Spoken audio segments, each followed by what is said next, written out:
Hello, and welcome to Friend Diagram. This is the podcast where two friends catch up and find common ground between their favorite media. I'm Remy. I'm Kat, and today we will be doing a head-to-head episode on our favorite summer popcorn films, Twister and Tremors. Warning, spoilers ahead. Hi, Kat. Hi, Remy. How are you doing? I'm good. You know me. I love my popcorn, movies, popcorn. Yeah? Have you seen that video of Tom Cruise eating popcorn? And just saying he loves popcorn, movies, popcorn? Uh-huh. It's great. It's phenomenal. It's phenomenal promo. Amazing. I love that. Oh, man. I'm really sad about... Well, I'm not sad that the Screen Actors Guild has joined the Writers Guild in their strikes for better conditions. I fully support both of them, but I am a little bit sad that it's gonna perhaps affect the fall slate of movies. But you know what? We're gonna be okay if they push back some movies. I'd rather have people have good contracts that preserve their roles in the industry. So that's how I'm feeling right now. How are you feeling? I'm feeling good.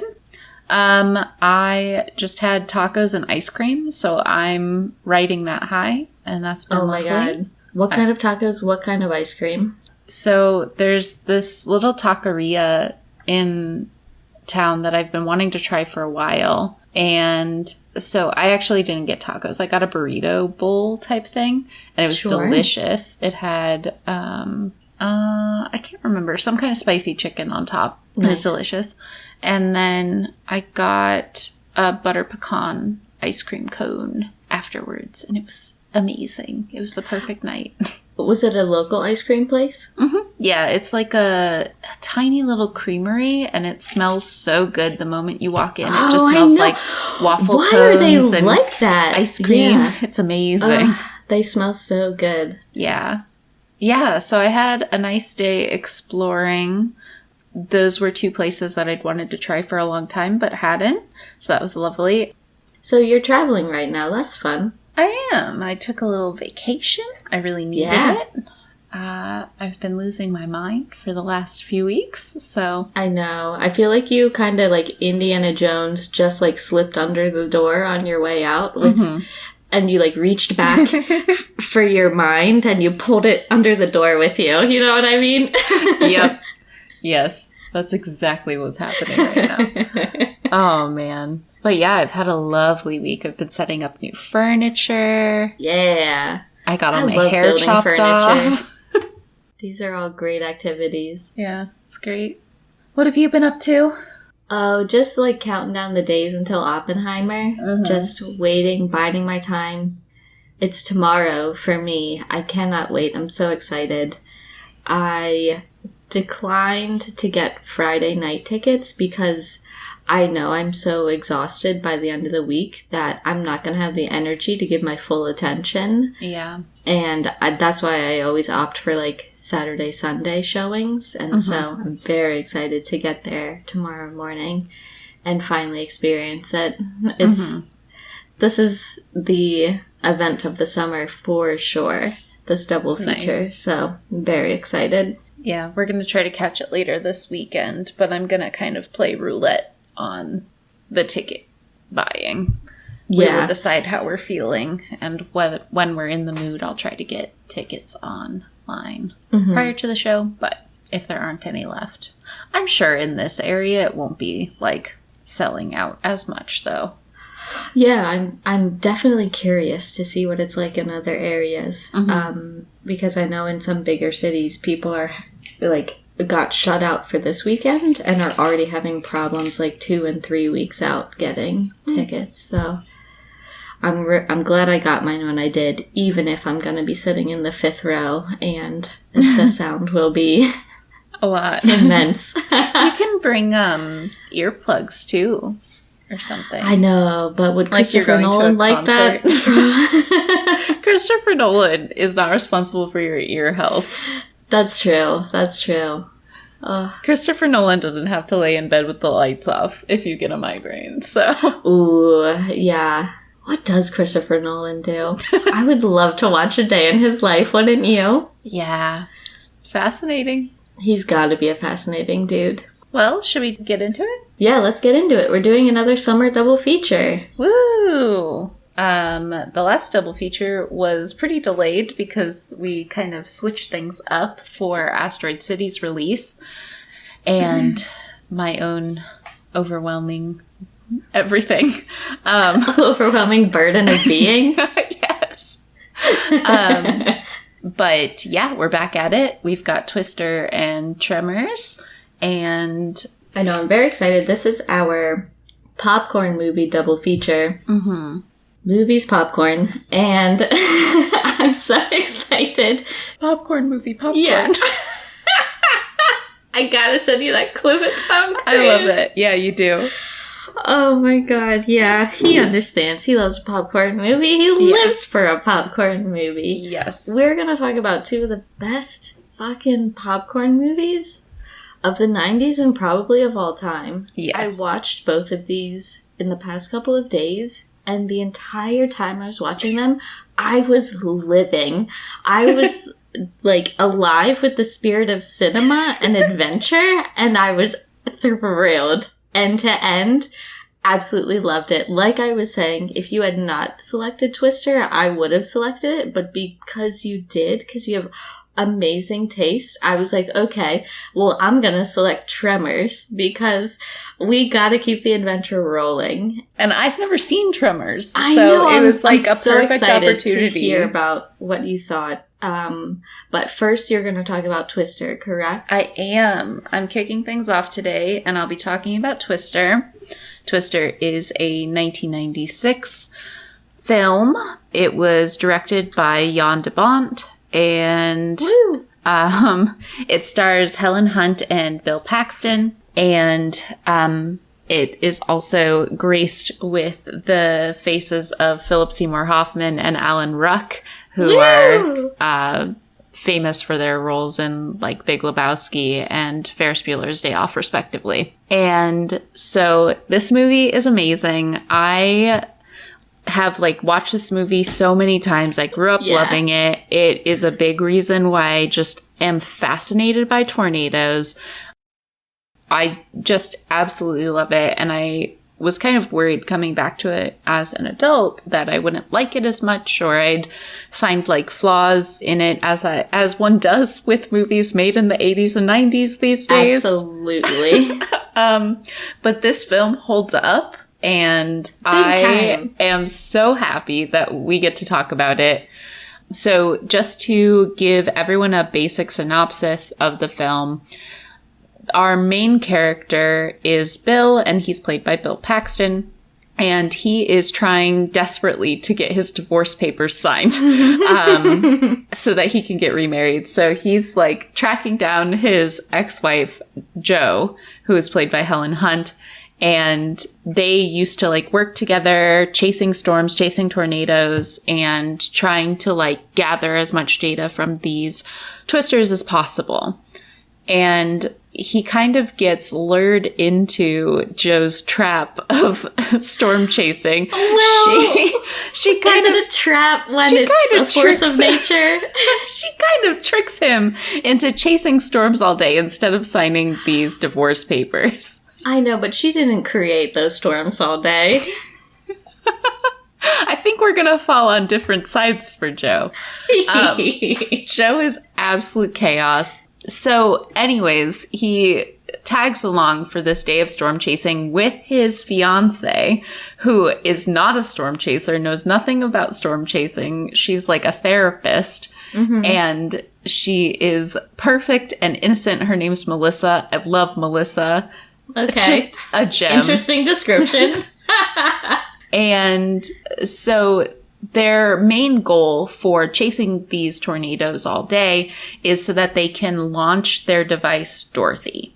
And Dorothy basically contains a bunch of sensors that will read the internal conditions of a tornado with the hopes that they can then develop more early warning systems, because Jo had a tragedy happen early in her life where her father was killed because a tornado came through their house, and they basically had no warning for this tornado coming through their town. And so Jo's really passionate about early warning systems because it's personally affected her. And this passion has slowly developed into an obsession, and Jo acts very recklessly at times because of her obsession with these storms. But in general, going on this storm chasing adventure kind of reignites a spark between Bill and Jo and kind of puts their relationship back on the table. So that's the general synopsis. This film is great. It's so good. One of the reasons I think I love this film as much as I do is because Michael Crichton was one of the writers on this film. Mm-hmm. He is amazing. I think he's the king of incorporating science into a really good plot. He is like kind of a precursor to Andy Weir in a way, who I also think does this very well in his books, where the science doesn't go over everyone's heads that's trying to read it. It's not too dense. It's accessible to everybody. I think he's like a perfect example of what science communication can be. And I really love his novels Jurassic Park. He's also really well known for the Andromeda Strain, but there are some deeper cuts that I'm a fan of, like Sphere and Micro. So if you do like Twister and you want more Michael Crichton, those are all some really good picks for you to check out. This film also just has amazing visuals. Like, some of the CGI is terrible because it's made in the 90s. That's just it's the time. It's not so bad, though. It's not. It's really not. But it's really not that bad. The title sequence is terrible. It's not good. Oh, okay. Yeah. It's very corny. Sure. But, like, not only do we get these amazing CGI tornadoes that we're looking at, but we're also those are pretty good. We're in the heartland of America. We're getting to see cornfields and these wonderful, like, country dirt roads and these skies. I was watching, like, a making of Twister video, which is, like, somebody recorded their VHS on a TV. It's amazing. And they, like, were actually storm chasing for, like, research on the parts they were playing, and they were like following storm chasers around. And so the conditions that they were filming in were actually in kind of tornado conditions, which is really, really cool and kind of explains how they made things look so realistic throughout the whole film. As I mentioned, I love tornadoes. They're fascinating and devastating and thrilling. And the unpredictability of them creates a lot of tension in the film just in and of itself. Like, you don't know where a tornado is going to pop up. You don't know what direction it's going to turn. And I think that they use that really well to build tension throughout the film. Mm-hmm. The drive-in scene is probably my favorite tornado scene, followed closely by the twin tornado twisters where they're sucking up all the water. Water spout? Yeah. So cool. But the drive-in scene is really cool where the tornado starts coming through and they're watching The Shining, and you're seeing this iconic scene of Jack Nicholson, like, taking an axe to the door while Wendy's inside. And it, like, slowly starts breaking up the screen, and it is impeccable. It's so good. Yeah. Amazing to watch. This movie rules. Yeah. It's so good. Like, end to end, it completely rules. Yeah. And then the last thing I want to bring up about the film is that the characters are just incredible. Like, some of my favorites to watch are Dusty and Rabbit. Yeah. Dusty is so weird. That's Philip Seymour Hoffman's character. I love him so much. He's odd and enthusiastic and always way too close to everyone's faces. And it's just so uncomfortable. But I love him. He's so endearing. And I love Rabbit too. I feel like Rabbit is unappreciated, but it's also just really fascinating to think about how pre-GPS, this would have worked. Oh my god. The whole time I was like, Alan Ruck is gonna love GPS. But like, it's so cool. I'm a big fan of just like watching Rabbit like look at maps, and I love when he's like, roll the maps. You can't just fold the maps because then we can't see some of the roads. And he like goes on and on about it. I love it.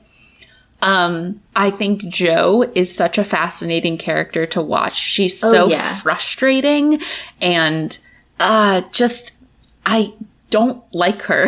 I love her. She's so frustrating. She like wants to kill everybody on accident. Like she wants to throw herself into a tornado, and she doesn't care if Bill's trying to like save her from said tornado. She's like, you can come with me. Let's go look at the inside of this tornado together. It's absolutely batshit. I mean, he's there voluntarily. You can't just let someone walk into a tornado. She would have died at least 4 times in that film if Bill had not directly pulled her away from a tornado. She's impossible. No wonder they got a divorce. I think they deserve each other. Melissa she deserves better. She reminds me of Bill Pullman's character in Sleepless in Seattle, where you're just like, this person's only fault is that they're like a little boring and they're not as cool as like the main relationship. I think she was just like too uptight for that scene. I was like, yeah, she needs to get out of here. If she's not like down to ride with this crew, then I don't want to see her. But also, it's a lot. And she did almost die like multiple times, and so she encourages his hobby, and she's like, sure, we can go do this. This sounds fun. She encourages his hobby of storm chasing. Then she gets ignored the entire day. I'd be pissed. While her ex-husband is like rekindling things with his ex-wife, while you have to like listen to it at one point. And it's like, everyone just needs to chill the fuck out. Why are the radios always running, by the way? I love it. Everyone's on a hot mic all the time. It's great. But they don't act like they're on a hot mic ever. I know. I loved it. I don't know. I feel like the screenplay does a good job of laying or like providing the doubt that she didn't really understand what Bill Paxton was all about as a person. She has that really great line where she says, when you said you chased tornadoes, I thought it was a metaphor or something like that. That's true. That's true. But Bill Paxton doesn't know what he's about either, because he's trying to go get a boring meteorologist weatherman job. And that's who she thinks he is. Yeah, so I think he maybe did some misrepresenting here. Yeah, Melissa's not at fault here, in my mind. Also, I'm really glad that she chooses herself, she leaves him, and she has so much dignity while doing so. Like she says, don't worry about me, I know my way home. And I love that line. I think she's so strong and great, and she deserves better, and she needs to dump his ass. Yeah, I'm glad she recognized they were not a match once she saw his true essence, but I do think she could have been a little less uptight.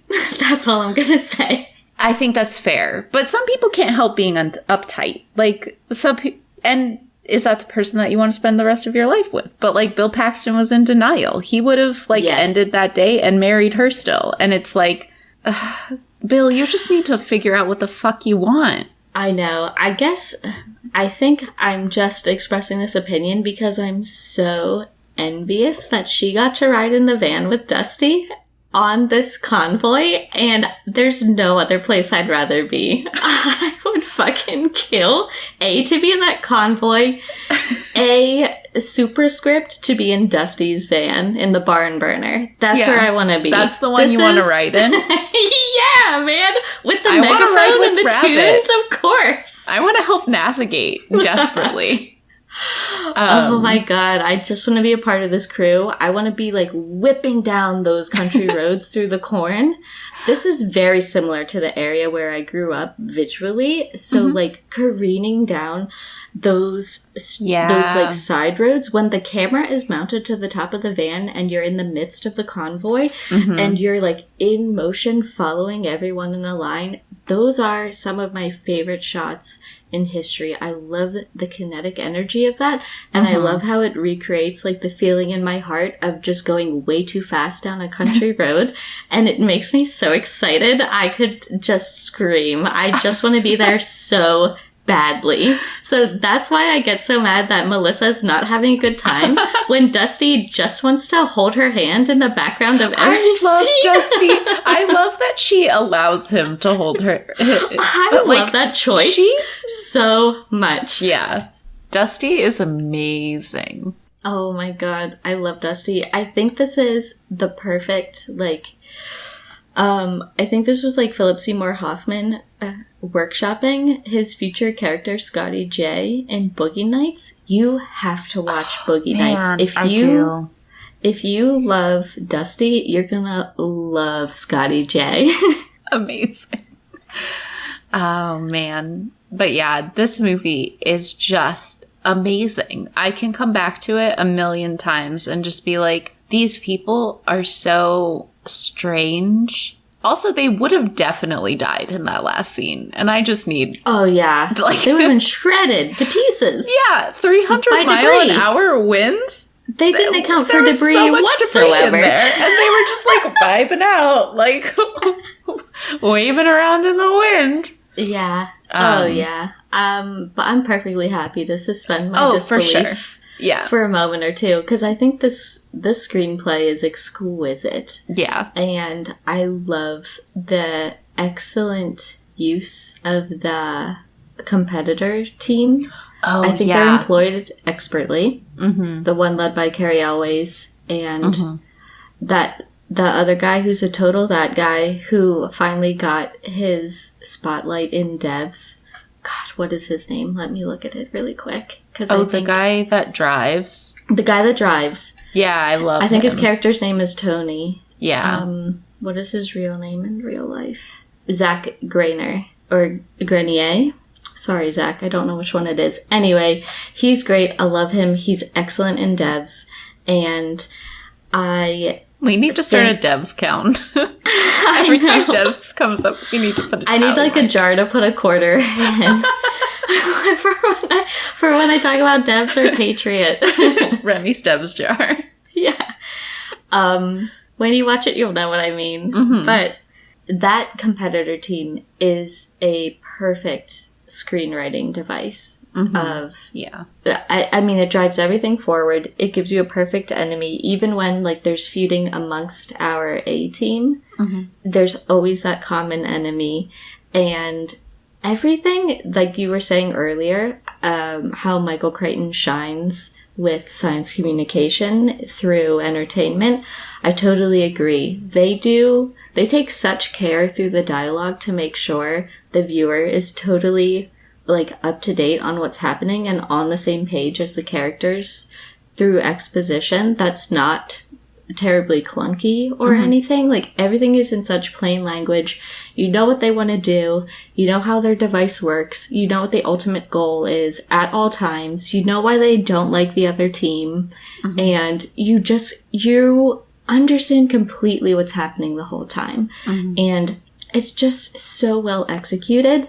And it just allows you to get so swept up in the action and the adventure and being on the team. It's amazing. It's such a good feeling. I was so thrilled watching it. I loved it. I was so happy it held up too, because I always have that same concern. Yeah. And the whole time I was like, this movie rules. I love it. It's a perfect movie. It is. It is a perfect movie. Incredible. I'm so happy we both got to watch that, because just such a great film. I know. And there's also even more hidden gems on the team too. Jeremy Davies, he plays Daniel Faraday on Lost, so all of my Lost people will recognize him. And this pass, I haven't watched this in at least a couple of years. This time around, I was shocked to find Todd Field on the team. He's the guy that sings Oklahoma. Okay. Fucking Todd Field, the director of Tar, is on the squad. Whoa. I was like, oh my god, I can't believe Todd Field is here. This is the dream team to end all dream teams. I was so excited. Yeah, and they work so well as a team. They just are all doing their specific jobs, and they're doing them well, and no one fucks up. No. Except for Joe. Joe's constantly trying to run into a tornado. But, everyone else is performing their functions flawlessly. Yeah. Oh, amazing. That's all I've got. Do you have anything to add on Twister? Do I have anything to add? Like I said, I think this is a perfect screenplay. I think my favorite event is the very first time the entire team rolls out. Mm-hmm. And they're playing the music over the speakers, and they're trying to launch Dorothy for the first time. But there's so many good moments. It's incredible. I love it when Bill Paxton saves the dog from the collapsing house. I think that's great. I love Mose. I love that Mose joins the team. That's incredible. Mose is such a good boy. And one small detail that I noticed this time that I don't know if I noticed before was during the final act where they are adding the wing components to the sensors made out of Pepsi cans. Everyone slices the fuck out of their hands because they're cutting up aluminum cans by I didn't hand. notice that. It's great. Every insert shot of people working on that, their hands are all bleeding and bandaged. And I'm like, that's exactly how that would go. Thank you for including that. That is so true to life. I love this detail. Yeah. And at the end, when they're all celebrating, their hands are all bleeding. I need to watch for that next time. It's great. Oh, man. Oh, and it's amazing. What a feeling to treasure this film is. Ready for Tremors? Are you ready for Tremors? I'm ready. I'm ready for Tremors. My God. Like I said, because you chose Twister, I chose Tremors, the 1990 classic film written by S.S. Wilson and Brent Maddock and directed by Ron Underwood, starring Kevin Bacon, Fred Ward, and Finn Carter. Much like Twister, it is a rewatchable that lives in my heart forever. I've watched it many a time. I enjoy it thoroughly every time. And it's just packed to the brim with adventure. And that's what makes it a popcorn movie to me. It's so easy to watch. You can jump in at any time. You always know what's happening. You always know the goal. And you just love watching this team work together towards this common goal and get things done. There's so much to love about it. I feel like I've seen it a million times and it never gets old. And my rewatch this week was thoroughly enjoyable because just like you said, I was a little bit trepidatious that maybe something wouldn't hold up, but I think by and large it really held up. The main plot of Tremors is that we are somewhere in the American West, which you know I love. You do love that. We're in a very, very, very small desert town. Yeah. And it's called Perfection. It's got a population of about 14 people. And we're following two main characters, two completely equal leads. The Kevin Bacon and Fred Ward characters, Val and Earl. They are handymen that work in this town doing odd jobs. And their goal is to get out of the town and move on to the next biggest town and kind of get on with their lives and move on to bigger and better things. But they find out soon that things kind of get in the way. And we get a little taste of their life before things go completely crazy or before they realize things are going crazy, because an awesome part of the first act of the film is watching Val and Earl piece together all of the bizarre happenings in this area and finding out that something unnatural is going on. So we get an awesome peek into Val and Earl's lifestyle, which let me just lay out some of my favorite bullet points for you that encapsulates their lifestyle in the desert town of Perfection. So, first thing in the morning, cigarette right away. That's the first thing you do when you wake up. You gotta have a cigarette first thing. Then, when you get to the general store, also presumably first thing in the morning, you need to pound a beer right away. They know every single person there. I know there's probably fewer than 20 people, but they know them all intimately, and I love that. I think it feels like the cast of a video game. It feels like Stardew Valley in real life. But with worms. They thoroughly understand their community. They do odd jobs, so they have many different skills, meaning they know how to operate a lot of different machinery, which is very cool, and use a lot of different tools. They drive a cool truck. And one of my favorite features of their relationship is that rock, paper, scissors is law. And if you ever need to settle something, you do one round of rock, paper, scissors, and it's settled. So that's a peek into what makes Val and Earl such great co-leads. I love them. Yeah, the first time they were going to do the rock, paper, scissors, I was like, why is he fist pumping? What's happening right now? Because I had no context. And I was like, I just don't know what's happening. Yeah. This movie is incredible. It's the perfect movie length of 96 minutes. Yeah. I don't think you could pick a more ideal movie length. And you watch them slowly uncover the fact that there are very large, very expertly puppeteered subterranean worms that have begun to become very aggressive in their small town. Something has caused them to surface and begin terrorizing and or eating people and animals in the area. And they kind of do a little light detective work and put things together with the help of a seismology, geology graduate student, Rhonda, who has just taken up station in their valley location. And together they all use these disparate clues to figure out that there's some weird species of sandworm that they term graboids. And there's 4 of them in this valley that is surrounded by mountains and a cliff that has trapped them there with these sandworms. And they know that something needs to be done about these 4 worms because they're beginning to eat people, and they can sense their vibrations and track them and kill them and suck them under the sand and eat them. And this is one of my favorite tropes of all time, where it's this insatiable force of nature, a la Jaws or Nope or some such, where you have this species that you're up against, and I just absolutely love it.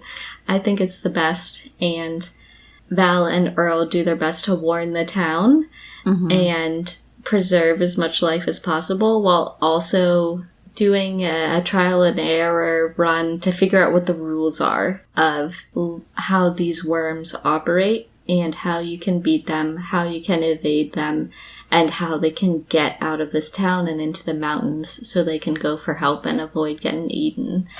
And I just love the way the script unfolds, where you're watching them gain these clues and use different types of information, like the shape of the worms or the seismology outputs or all of this different stuff to understand the rules of what they're dealing with and apply those rules further and try to protect the people around them. I think it's perfectly deployed. It also does one of my very favorite things where it shows us the worm POV. Yeah. Which I like to call dirt cam. And it does, like, they do a great job. They have, like, a guy running with a Steadicam over the desert floor, but also sometimes they go under the ground to show us the worms, like, underground POV. And it's to just build dirt. tension. It's so amazing. It's the best shit of all time. Yeah. The worm crew on this did such a good job. I just loved everything they did from... There had to be puppeteering. Oh, yeah. And, like, it was all practical effects, which is amazing. I love that. You do. The worm bodies and limbs and the worm design, I think, is really cool. Yeah. And it looks like they put a lot of thought and care into it to make something that could hypothetically move well underground, at least in the like head area. I think the design was really neat, and I think the practical effects were great. And they did that classic thing that I love, where in lieu of showing us the worm, they used really creative practical effects to represent the presence of an unseen threat, whether that's like a fence shaking and falling down, or boards on a boardwalk going up, or like a lot of dust or dirt like flying up in the air. They did an excellent job of representing the presence of the worm threat without giving too much away, which I think is a craft and a skill that should be celebrated. And most of all, this film employs amazing teamwork, certainly from Earl and Val and Rhonda, the graduate student, but also from other members of the community who are chipping in and trying to get everyone as a group to safety. I love watching everyone troubleshoot as a group and kind of save each other in turns and use ingenuity and problem solving and thinking on their feet to progress and fight against a common enemy. I love it when the group works together. It's so satisfying. Yeah, and I think in a movie like this, I came into it expecting more infighting, and there was only like one instance of like someone disagreeing. The guy with the guns. I can't remember his name off the top of my head. Yeah. Bert gets angry because he's like, well, I could have stayed in my bunker, but now I'm stuck on this rock. And so I blame you for that. And there's only one point like that where people are butting heads. But I was kind of expecting like maybe Bert to go off and do something reckless and then end up getting killed. But I love how well they worked as a team and how well they managed their own emotions. And yeah, that's what gets them out of it. I know. I'm glad you bring up Bert, because Bert and his wife, what is her name? She's played by Reba McEntire, which I also think is incredible. She's amazing. Reba does a good job. Her character's name is Heather.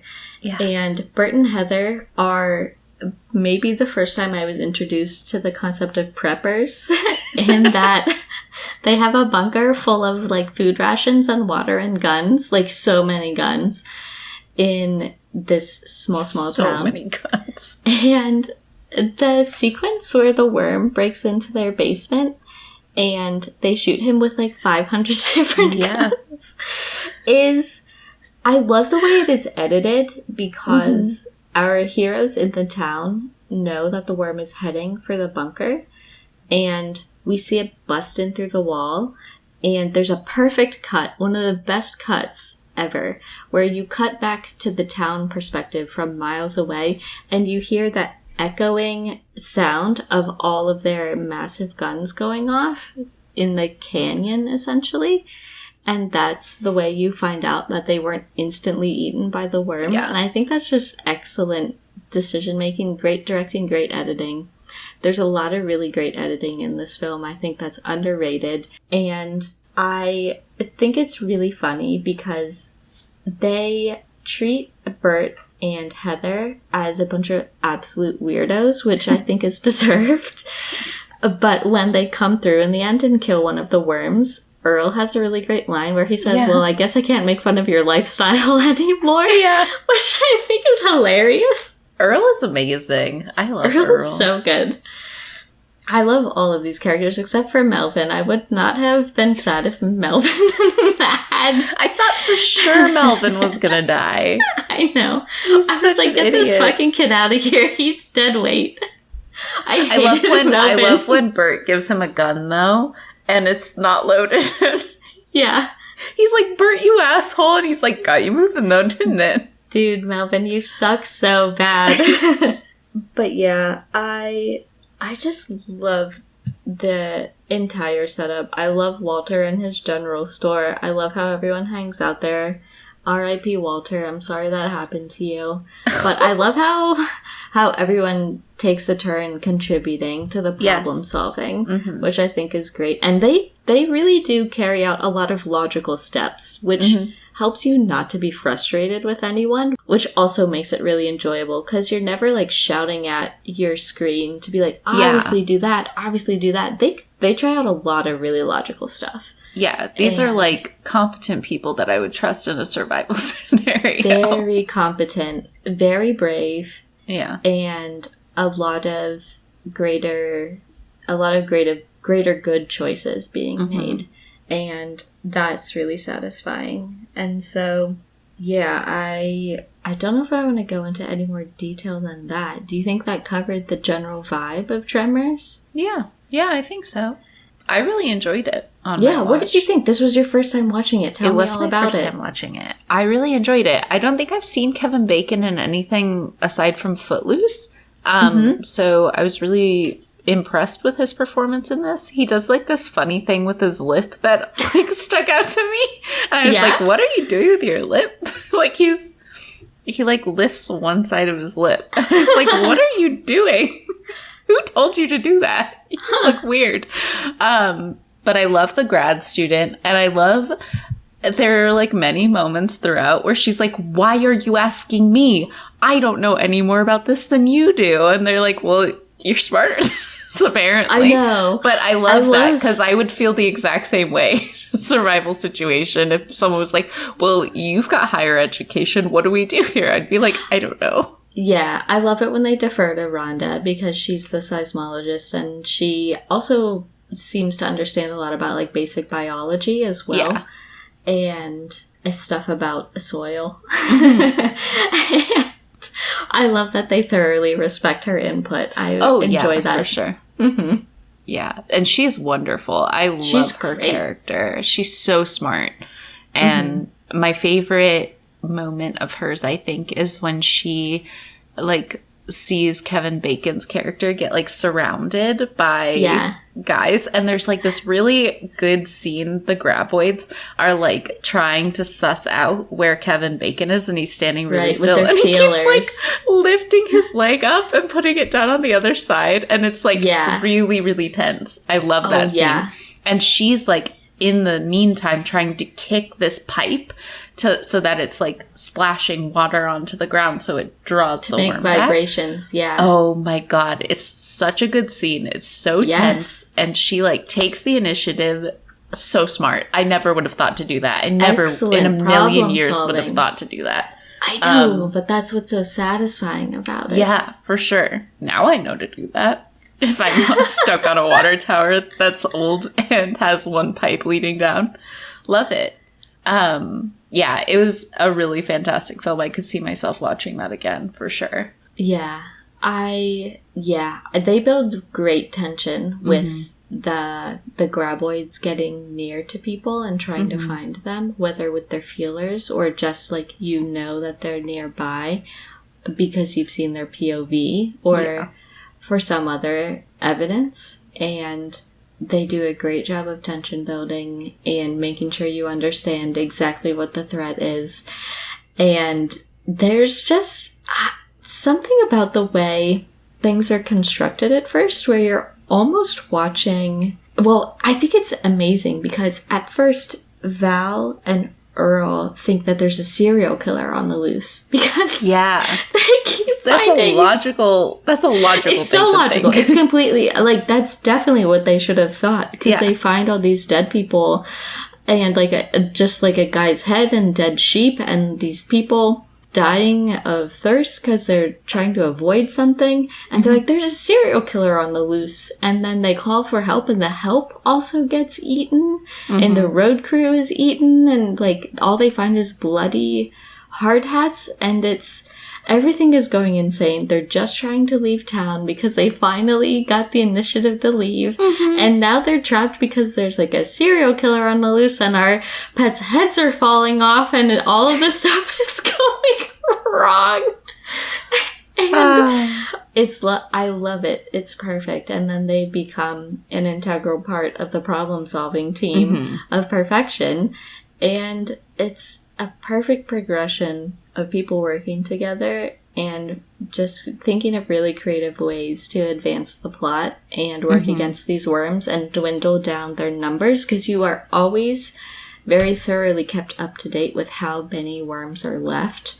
Mm-hmm. And of course, you're left with Stumpy, the main nemesis of Worm, in the end, who's the smartest worm, a very smart worm, who has incredible throwing accuracy. Yeah, for something that can't see where it's gonna throw something, it hit its target. It hit the mark. God.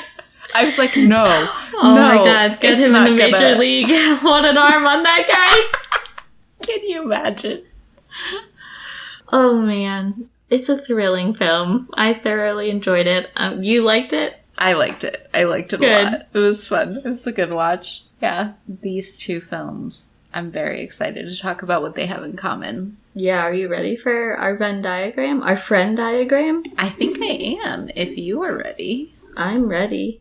All right. Do you want to kick us off with the first one? There's just so much. I will start with something really easy in that these are both incredibly rewatchable films. Mm-hmm. I've watched them both so many times and they never get old. They're thrilling every time and I love them. And I think a lot of that is due to them both having excellent screenplays. Yeah, I agree with that. Can you remind me who wrote Tremors, did you say? S.S. Wilson and Brent Maddock. Yeah, perfect. I'm trying to decide what to start with. Yeah, there's so much. I guess there's... One thing I have written down is that they both end with a good kiss. Oh, yeah, that's true. I have that both of these films feature great crews versus a force of nature. So it's kind of two things, but it's just like we all band together and do something to conquer this incredible force of nature, which is one of the best premises of all time, in my opinion, especially for a popcorn movie. Yeah. And I think the teams function really well. And in Twister, you expect them to function very well because this is like a team of professional storm chasers.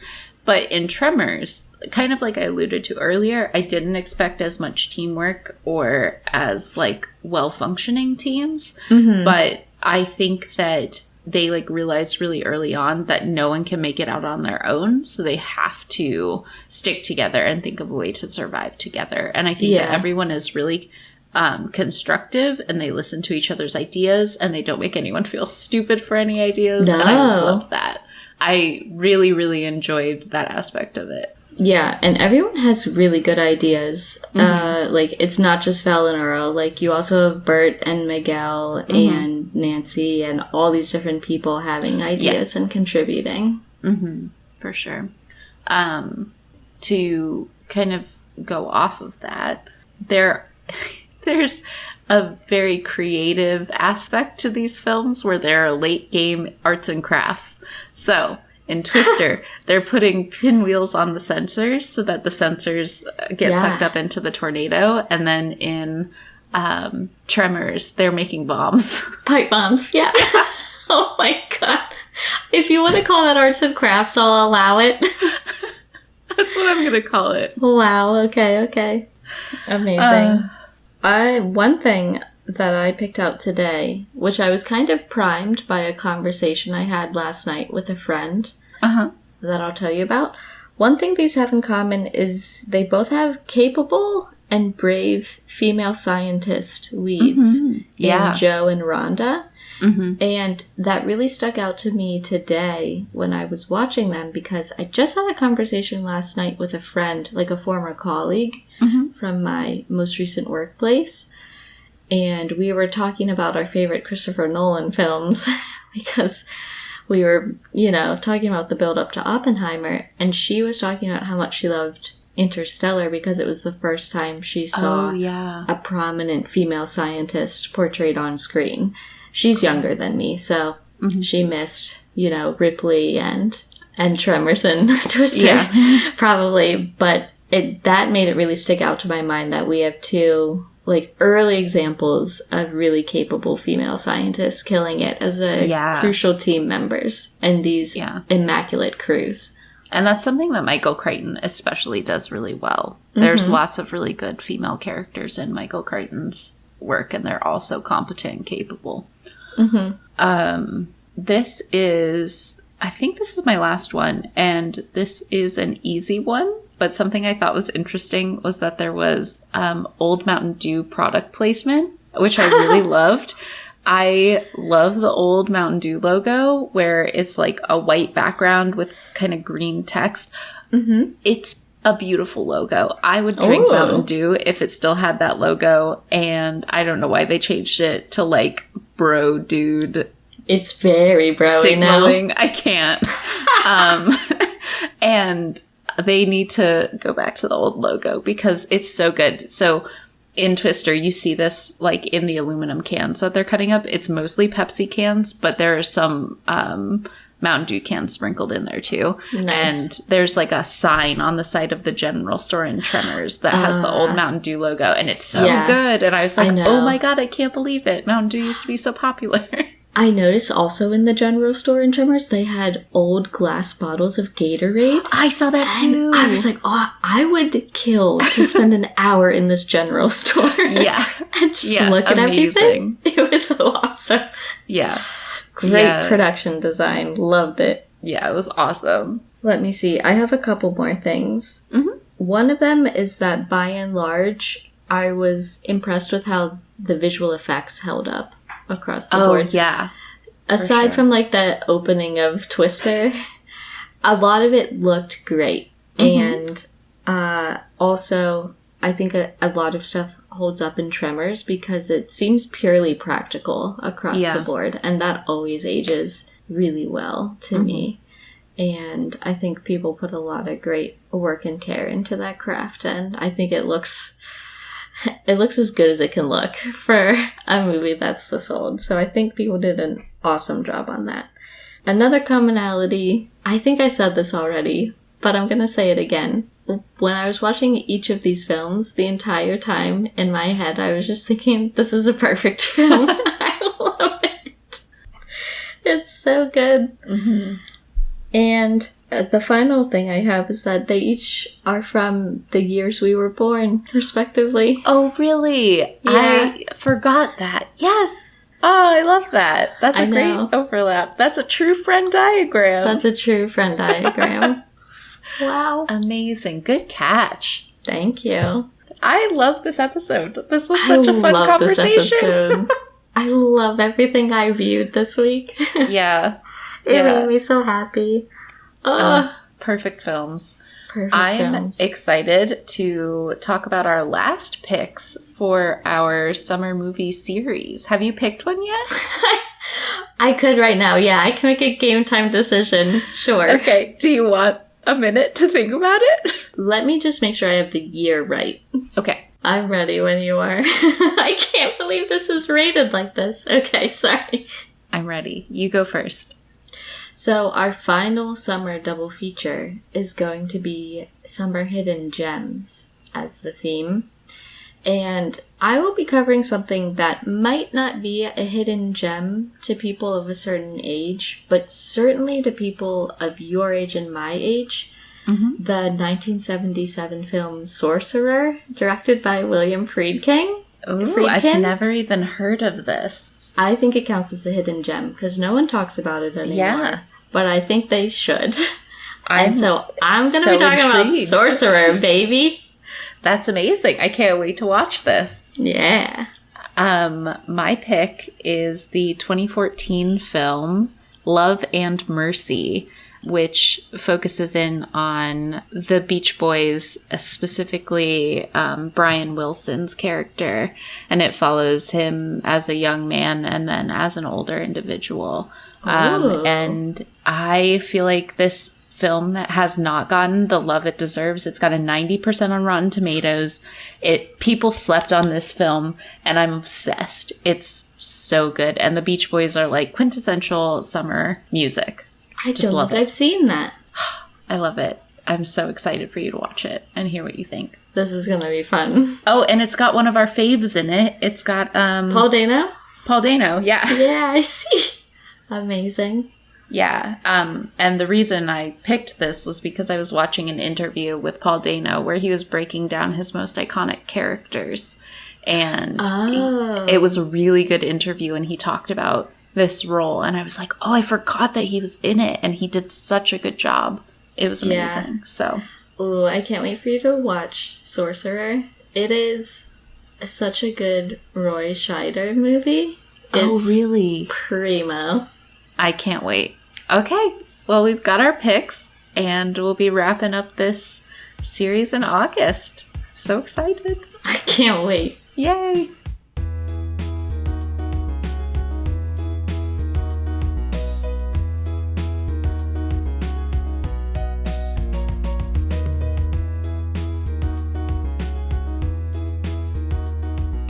Thanks for joining us this week on Friend Diagram.